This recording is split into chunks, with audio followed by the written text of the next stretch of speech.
Looks like I've made another mess. Well, we've got the Shark Navigator Liftaway Professional model uv54026. I'll show you guys the model sticker. And can someone tell me the year it's made, like how to read a model sticker, like how to find the year on a shark?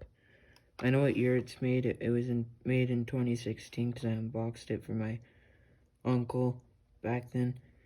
And now it's mine, but I would like to know how to read it. And yeah, this is the model uv54026 from 2016, maybe 2017. But yeah, I got this for free. I know a lot of you hate sharks, but this is my favorite machine in my collection. Probably my nicest machine. So we're gonna be doing natural vacuuming. And I'm sorry that my camera keeps getting blurry. I don't know what's going on. But yeah, let's get started.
Hose time. I'll be back when I get the hose ready. And I'm back.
So yeah, sorry about all the pausing. The cord just got in the way, or I had to take the hose off, but that's my Shark Navigator Liftaway Professional Model UV54026. Thank you guys for watching. Dexter's Vacuums is out. Have a nice day. Bye-bye.